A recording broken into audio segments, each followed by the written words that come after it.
Okay, I want to share another story from this book, Wonder Drug, which I have thoroughly, thoroughly enjoyed thinking about the physical blessings and benefits of serving and showing compassion to others.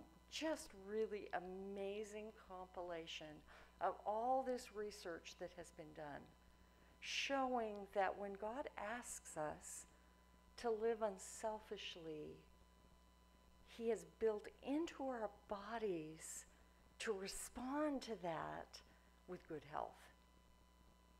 He has built in this intrinsic reward. And some of you heard when I preached about the Wonder Drug. Some of you were not here and have missed that. Really, really amazing read. Okay, so from this book is a study that was done at Princeton University by psychologists John Darley and Daniel Batson. And they studied these seminary students who they decided they would have them read the story of the Good Samaritan and really focus on this idea that what God really wants from us is to show compassion when we find someone in need. Then they told these students that they needed to go across campus to a little chapel and preach an impromptu sermon based on that passage. But on the way between where they had read the Good Samaritan and they were supposed to preach about the Good Samaritan, they had hired an actor to be laying on the sidewalk, writhing in pain like someone had just beaten him up. Okay? And what the study was going to decide is, will these students who have just studied the Good Samaritan actually behave like the Good Samaritan? All right?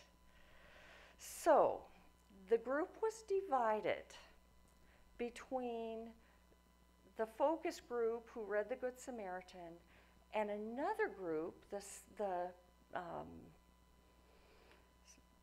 you always have to do this when you do a study. The control group that had just read about ministry in general. Then the group was further divided by those that were told that they were late and they had to hurry to get over there to preach their sermon. And those that were told, you have plenty of time.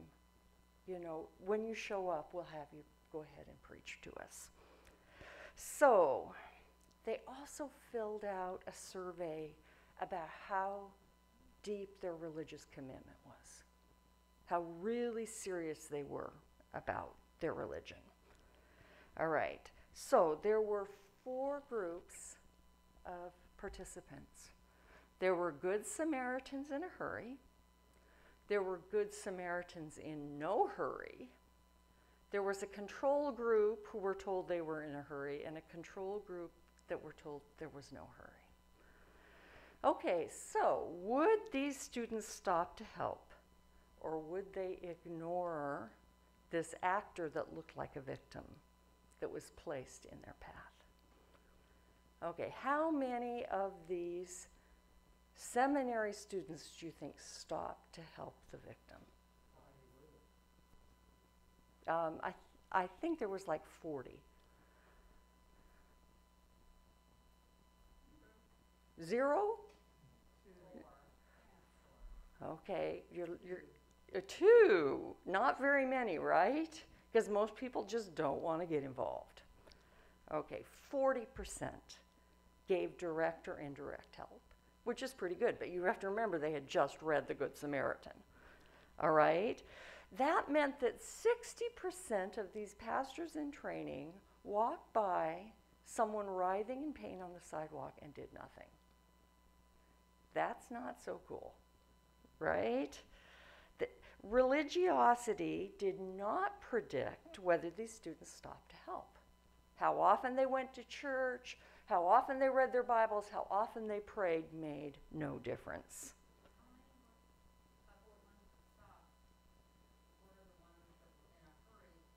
Okay, that's where I'm getting. The researchers found that the main predictor of providing help was whether or not the people thought they were in a hurry. All right? 63% of the seminarians who were not in a hurry stopped and gave meaningful help. Even the ones that had not read the Good Samaritan, they had just read a passage about ministry. Only 10% of the ones racing to get to their appointment told they were in a hurry did. The researchers' conclusion of this study: compassion becomes a luxury as the speed of our life increases. It's conflicting demands rather than callousness and hard hearts that explains why we fail to stop and help others. All right. We as Adventists consider ourselves to be people of the book. We all know the story of the Good Samaritan. We've studied it from the time we were small. But have we applied it? Have we actually followed what Jesus was teaching us in that story? So I have a personal question for each of you.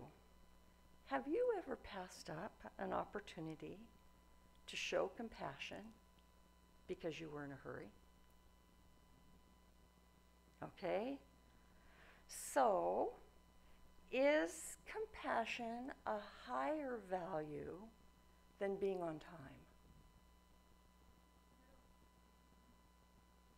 Okay, we're Americans. Being on time is really important as you're showing compassion and respect for the people that are meeting you on the other end. Is compassion a higher value than being productive? Is it a higher value than making it through your to-do list for your day? Yes. Is it a higher value than having other people think well of you as a responsible, on-time person?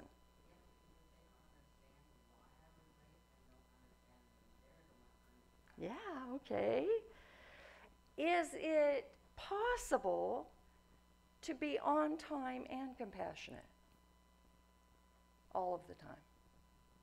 No, because if you decide, I will show compassion every opportunity I get, at times it will make you late, right? But could we structure our lives in such a way to allow more breathing room so that if the opportunity to show compassion arises, we could take it? Okay, very good. But these students didn't have that option because it was a setup, you know. But we could choose to add some extra time into our travel so that we could have our eyes peeled and we could be looking for people in need. So I have two anecdotal stories, one about my friend and one about myself. I have a good friend named Anne. She was the primary leader of a church I once pastored. She has a heart of gold. She serves weekly at the battered women's shelter. She picks up every hitchhiker she passes, and she takes on huge projects to make other people's lives better. For instance, she spends her free time, this is what she does for fun, going to thrift stores and finding old toys and old dolls and cleaning them up to put them in Christmas child boxes and send them to the developing world. She sends over 100 boxes a year, personally. Okay, that's what Anne is like, all right? But we had a problem with Anne. Anne was the Sabbath school teacher, but she was never there when her kids arrived because she had to drive 45 minutes from her home to church, and she always found someone who needed help along the way. So we were brought this to the church board saying, what are we going to do with Anne? Okay. Well, she'd breeze in 20 minutes, 30 minutes, 40 minutes late, excitingly telling these kids about how she just helped someone. Now tell me, how would you have solved that dilemma? I'll tell you what I did. I said, Anne, I will show up at primary Sabbath school at 9:20 when the kids are arriving. And when you're finished serving, you're welcome to come and share your story. Okay? I honored her bent toward compassion that made her late by filling in the gap for her. So it was always fun to be there and to hear who she had helped, what she had found to do, that personal mission story every single week. Okay, so that's Anne. Now I have a story to tell you about myself. I am not late all the time, but I cut it right down to the minute usually. Except on Sabbath, I like to get here early. I was the first one through the doors this morning. Okay, well, I often do a counseling appointment right after my Zoom group on Tuesday mornings. I do that because I have to be here already to go to the school, and I don't want to have to drive, too many times a week and the whole bit. And on those days that I have that counseling appointment, I have to be here at 10 to make the Zoom call to launch it, so I can be here at 11:30 when my counselee comes through the doors. The problem is in the summer, I have to water. And the hotter it is, the more important it is that every little nook and cranny that the automatic sprinkler system doesn't hit, that I hand water with my hose, because plants die. And I have bought those plants, especially the ones that have just been planted. I have to make sure they all get a drink. And sometimes, because I'm watering, I don't leave myself any margin. And I've got 40 minutes to get from my home to the church to launch my Zoom group. And sometimes I get behind a chip truck. Any of you been behind a chip truck trying to come up Route 20? All right. Now, I had already been late to launch my Zoom group twice this summer. When I got behind a man in Gardner, it's a long ways out, and he was 20 minutes under the limit. And as we came down on 101, I'm praying, oh Lord, please don't have him turn up 20. But of course he did. And all along 101, and even I think around 20, there are these little signs that say, if you have 5 cars behind you, please pull out. If you're slow, please turn out. Well, by the time we hit the Anderson Lake cutoff, there were 10 cars behind us. And I did something I have never done before or since. I started to follow close. I don't do this, but I did that day because I'd already been late twice and my reputation was on the line, right? And when we were coming to a pullout, I honked more than once. More than one pullout, more than once. Okay, my reputation was on the line. When I finally reached the passing lane and passed him, he gave me an obscene gesture. And I realized that I could have just gotten myself killed with road rage because I was in a hurry. And I thought, are my little plants that important?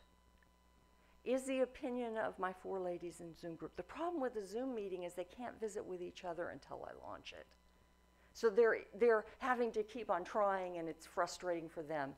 If it was an in-person meeting, I would have said, they'll get it. They can entertain each other. They can share their prayer requests. It's all right. But when it's Zoom, it's a lot harder.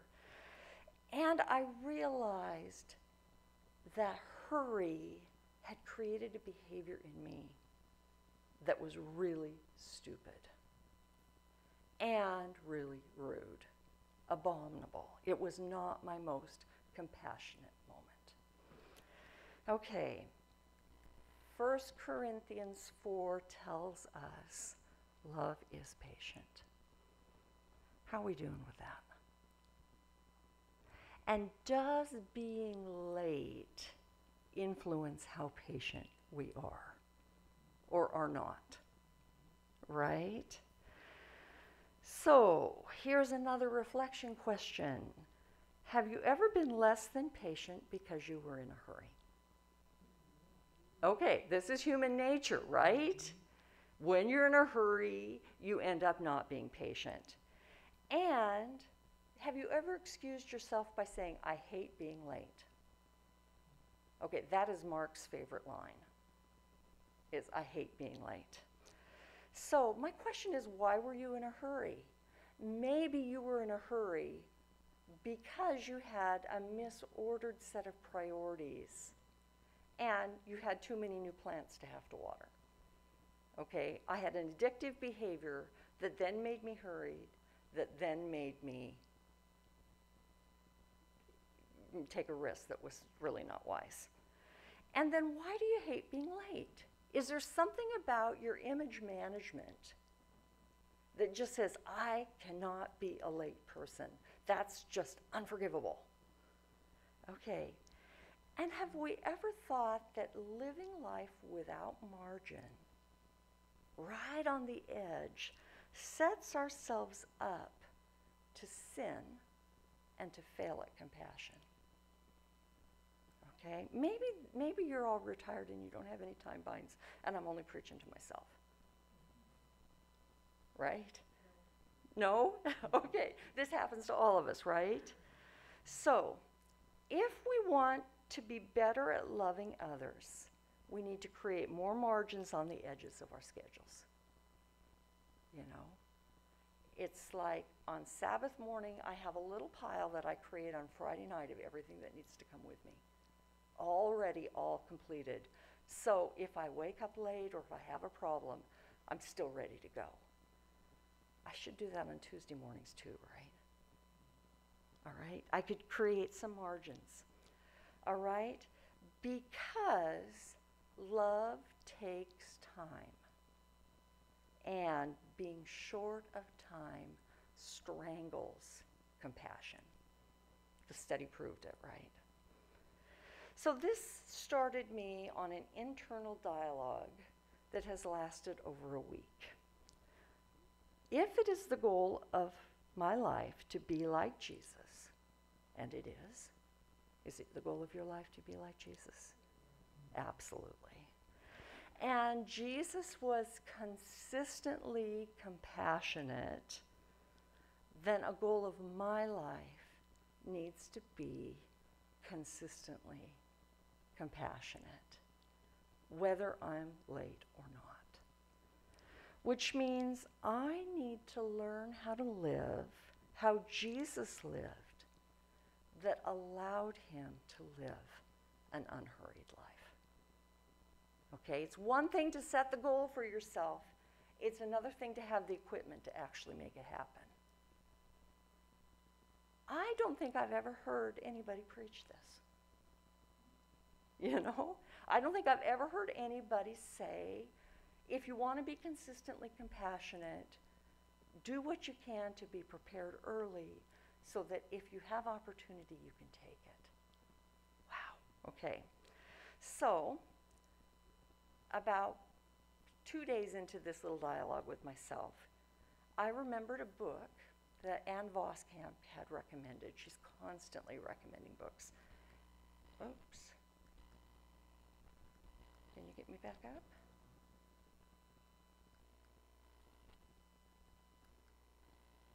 It's called The Ruthless Elimination of Hurry by John Mark Comer.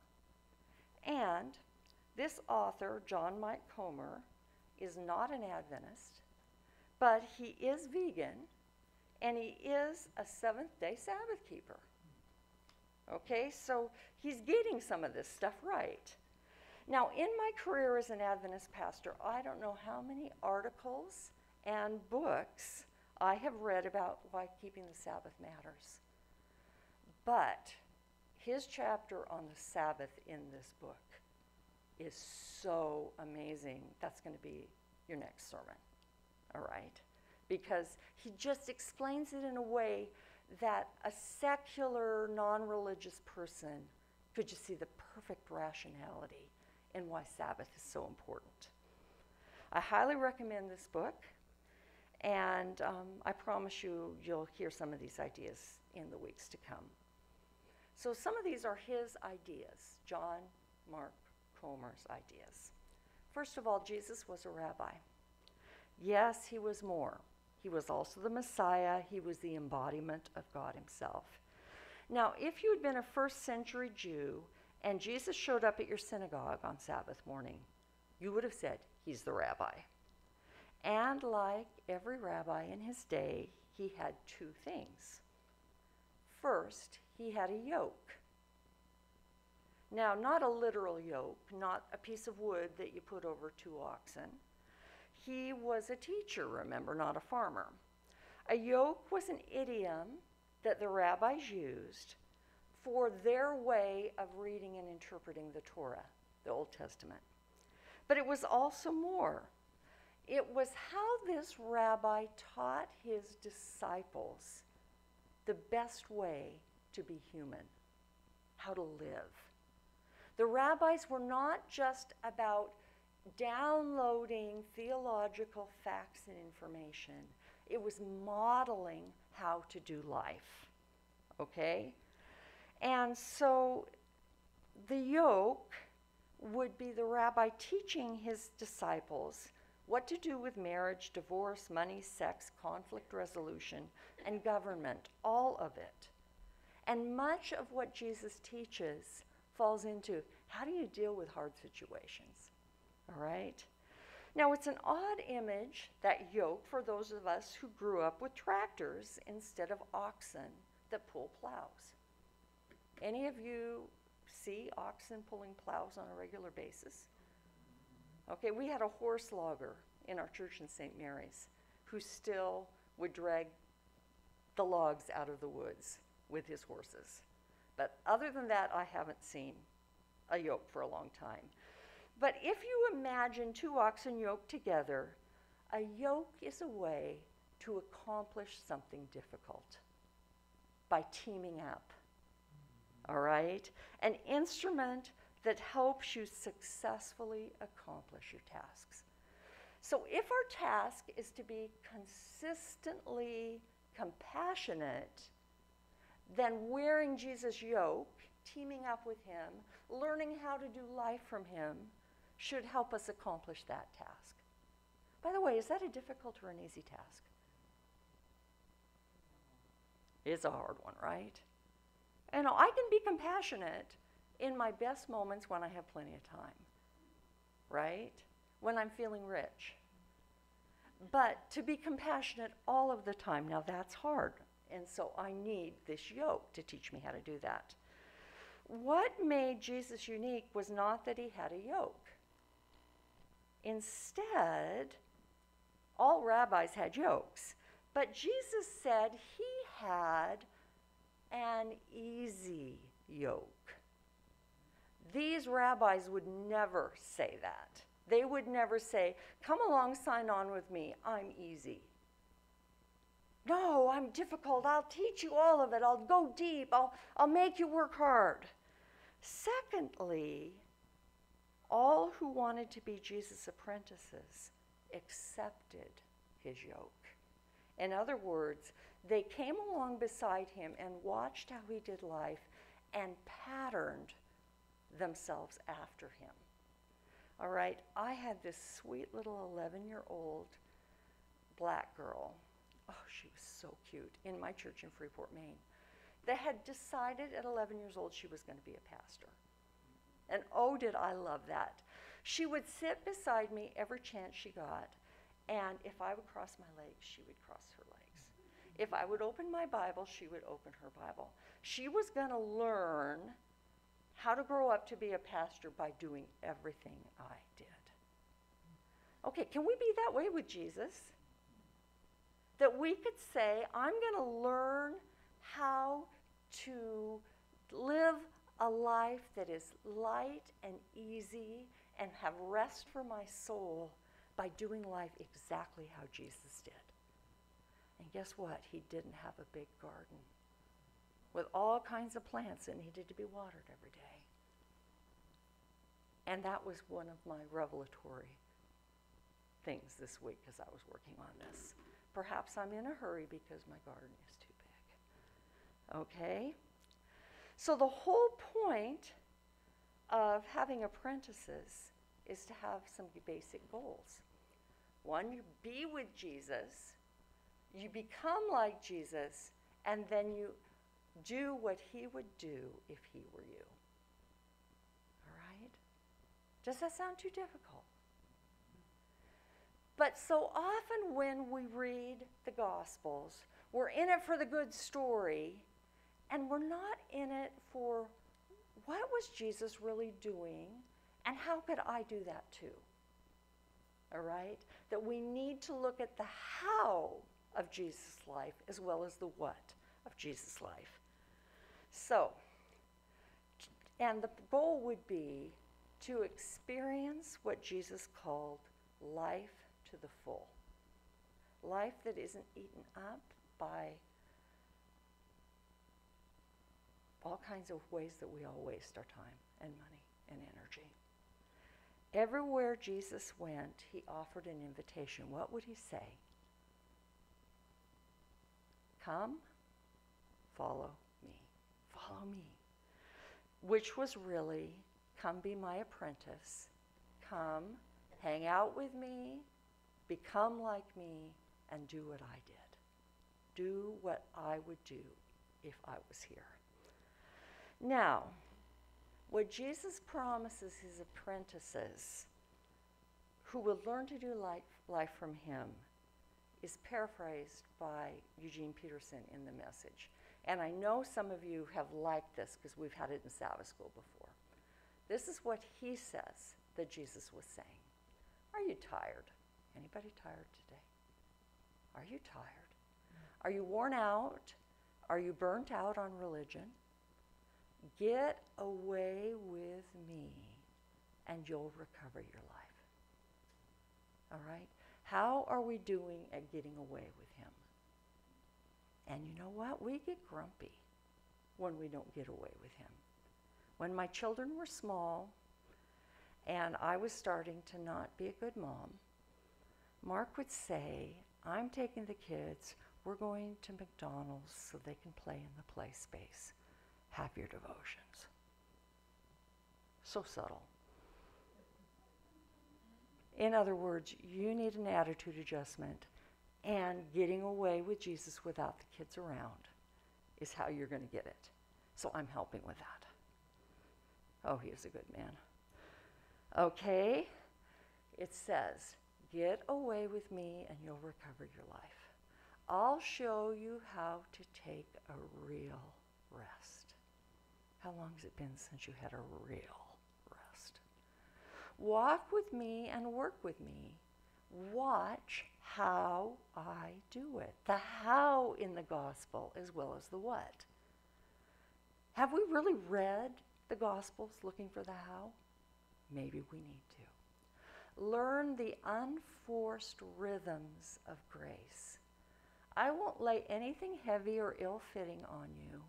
Keep company with me, and you'll learn to live freely and lightly. Oh, man. Would you like to learn to live freely and lightly? Okay, Jesus' invitation is to take his yoke and to do life traveling at his side, learning how to face whatever life throws at you freely and lightly. To step out of this burnt out society and live a life of soul rest. So Dallas Willard calls this invitation from Jesus the secret of the easy yoke. And here is how he describes it. In this truth lies the secret of the easy yoke. The secret involves living as Jesus lived in the entirety of his life, adopting his overall lifestyle. Okay?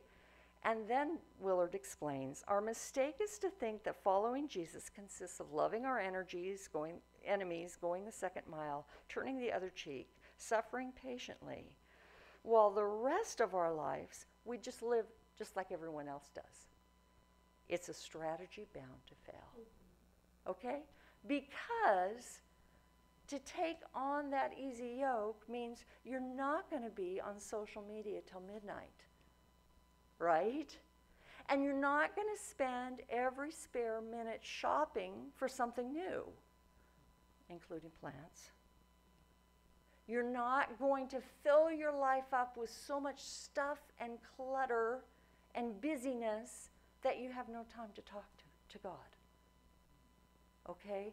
We're going to live like Jesus did. So what are some of the things that Jesus did that makes him a safe example to follow? He talked to his Father repeatedly, and that's the most basic. That's where we're going today. What else did Jesus do? He did. He was outside, constantly outside, and often by himself outside. Okay, that's coming. We're going to go there in a week or two.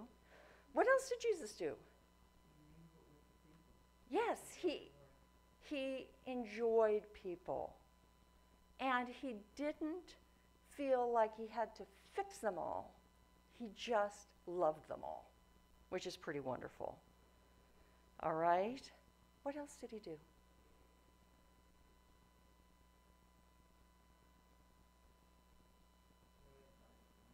He led by example. He lived in harmony with his own set of priorities and principles. He didn't do one thing and say that he did something else.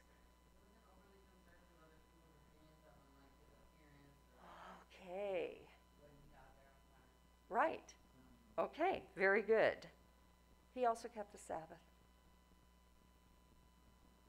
He kept the Sabbath. And you know what? I think keeping the Sabbath is part of his easy yoke. All right? So we read these stories about Jesus, and he is full of joy. He has resolute peace. He's unflappable. He's unanxious. He has this relaxed, loving manner. And we think, I want to be like that. So are there some things we have to stop doing so we can be like that? There might be. So that's a good thought question to go home and say, what am I doing that's keeping me from wearing the easy yoke, that's making my life more difficult? And we hear about the easy yoke and the deep soul rest, and we think, yes, I need that.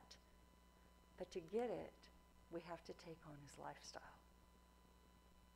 Not just his teachings, but his lifestyle. And the way of Jesus is just that, a way of life. It's not just a set of doctrines, and it's not just a list of do this and don't do that. It's a way of life based on what Jesus himself did. Okay? So, if you want to experience life to the full with Jesus, his non-stop conscious enjoyment of God's presence, you have to adopt his lifestyle. You have to follow his way, take his life as a template for your own, do what he did, and copy your rabbi's every move. Okay, so in the Gospels, do you ever think of a story when Jesus was in a hurry?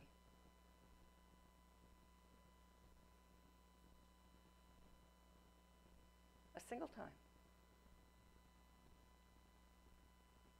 All right. Can you imagine a stressed out Jesus? Can you imagine him snapping at Mary Magdalene? I can't believe you forgot to buy that hummus. I'm hungry. Can you imagine him half talking to you, half texting on his iPhone, looking for something interesting to watch because you were boring, and he's really not interested? He was fully present. With whoever he was with, he gave them their complete attention. You never see Jesus multitasking. He does one thing at a time, And he does it with his whole heart and his mind completely engaged. Can you imagine him saying, I'm sorry, I'd love to heal your leg, but I have a plane to catch. I'm going to give a TED talk in Jerusalem tomorrow. Here's Thaddeus. He'll pray with you. Did he do that? He stopped and met the needs that presented themselves to him. And when his very close friend Lazarus was sick enough to die, we read this odd line. When he heard that Lazarus was sick, he stayed where he was 2 more days. And then he said to his disciples, let's go back to Judea. What do we get from this?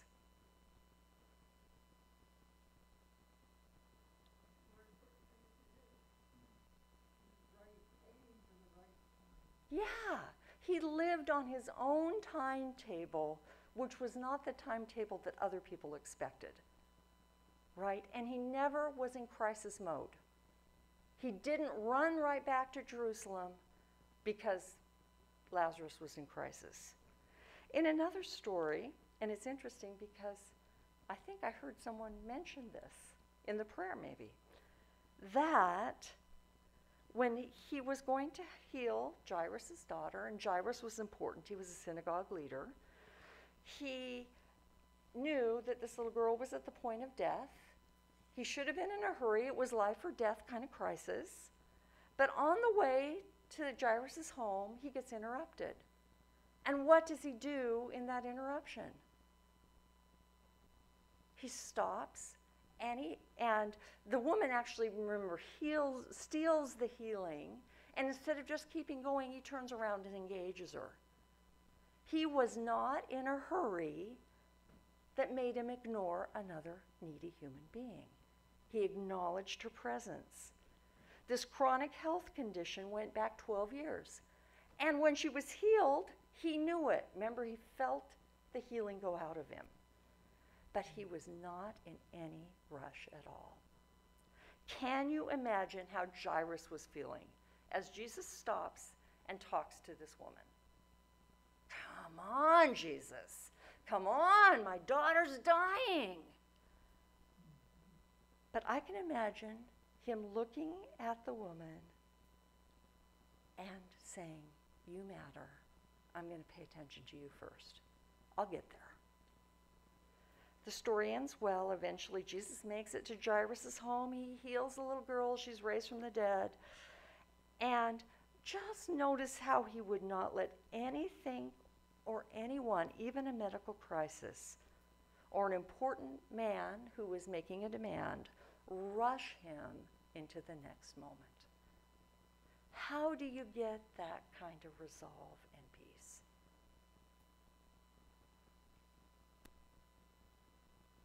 Well, how did Jesus do it? He spent that time with the Father. He was able to say at the end of his life, I have finished the work you gave me to do. Have I ever been able to say that? Okay, they say that God won't take you to death until your work is done. I feel I'm never going to get to die. Right? Because my work is never going to be done. All right? Yet, here he was. He would be interrupted. You never see him get agitated when he's interrupted. Instead, he has this full schedule, but he's living with this inner integrity that's born out of hanging out with his Father. So maybe instead of asking, what would Jesus do, we need to read the Gospels and then answer the question, what did Jesus do? What did he do? Lots and lots of time with his Father. He'd get up early, he'd be out there. And sometimes he'd go overnight, and sometimes he went for days at a time to be alone. So when the pressure was on, he had that reserve of God's Spirit within him. We can't act like Jesus did in public unless we act like he did in private. Wow. So skimming along the top and just kind of reading a morning devotional, quick and easy, is not going to get you to that kind of peace and purpose that Jesus had. Sometimes Jesus slept in. and the disciples would have to wake him up. He had lots of nice long meals with all kinds of people. He practiced Sabbath. You don't read any stories about him shopping for a new outfit to wear when he goes to the temple next time. He lived a simple, non-materialistic life. And how much has our materialism stolen our time, our money, our focus? We could go on, but my point is simple. Jesus put on display what an unhurried life looks like. He turned down an earthly kingdom to be available to every moment, fully present, fully compassionate, and other-centered. And then he turns around and he says, "Follow me." And so we would begin each day asking Jesus a straightforward question. How would you live this day if you were me? How would he do this? What do I need to edit to make time to live this day like Jesus would? So part of what we have to do is set aside our own agenda. Of all the stuff Ellen White wrote, this has got to be close to the top of my favorite. What he did is he consecrated himself to God in the morning. He made this his very first work. He let his prayer be, "Take me, O Lord, as wholly thine," and oh, did he ever. I lay all my plans at your feet. Okay, that in itself can help you not be hurried. Use me today in your service.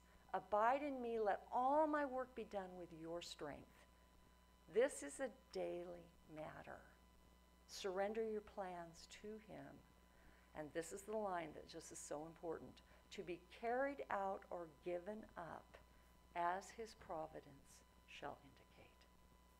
In other words, there's some things you're not going to get done. There's some meetings you might not make it to because he had a different plan for your day. Thus your life will be molded more and more after the life of Christ. Some people tell John Mike Comer that they're too busy to spend time with Jesus every day. And you know what he tells them? How much TV do you watch? How much social media do you do? What are your hobbies? What do you do when you have some free time? Could you use that time to seek his face? Seek the kingdom? And then when they finally say, no, I really am that busy, he sadly tells them, then maybe you're too busy to follow Jesus. If you're too busy to hang out with him, you're too busy to follow him, unfortunately. And then he says, but watch for a change in your situation. Maybe he'll make you not so busy. Take the opportunity when you do have some time. Well, most of us have more than enough time if we would just use it. To follow him, to seek his face, and then to go about life looking for people that we can show compassion to. One last little tiny story. At the height of the British colonialism, an English traveler landed in Africa, intent to make it into the jungle as quickly as possible. He charters some local porters to carry all his supplies. First day out, after an exhausting day of travel, all on foot, he sleeps fitfully and he wakes up early the next morning. He wants to get on with his journey. But the porters respectfully refuse. Exasperated, he begins to cajole, bribe, and plead, but nothing works. They will not move. Finally, he says, "Why?" And they answer respectfully, but in all seriousness. They went too far and fast the previous day. Now they must wait for their souls to catch up with their bodies. They knew what they needed to do to restore life's balance. Jesus knew what he needed to do to restore life's balance. So let's accept his easy yoke and follow his example.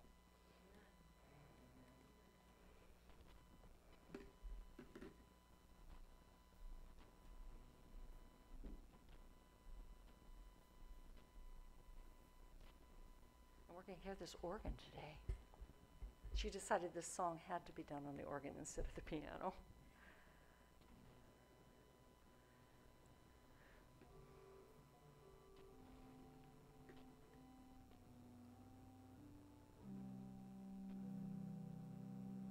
Wait just a minute because we don't have the slides up yet.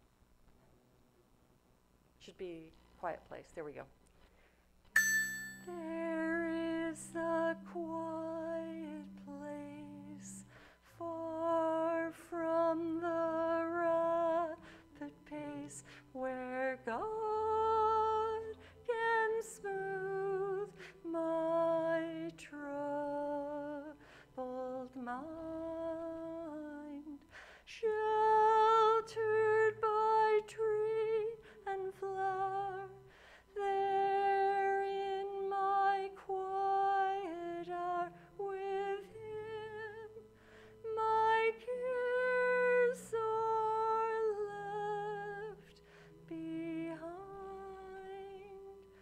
Whether a garden small or on a mountain tall, new strength and courage there I find.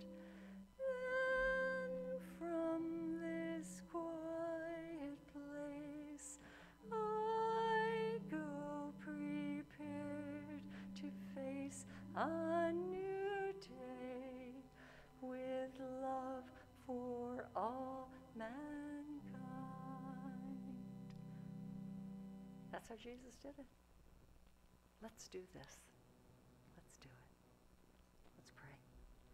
Thank you, Lord Jesus, for showing us how to wear the easy yoke. And thank you for yoking yourself with us. So as we struggle and we fall back into our restless and futile ways again and again and again, you're always right there, ready to show us again how to just live for you and walk with you.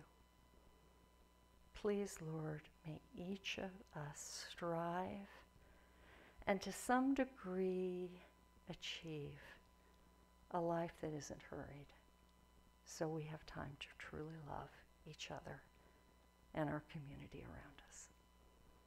I ask these things in the name of Jesus. Amen.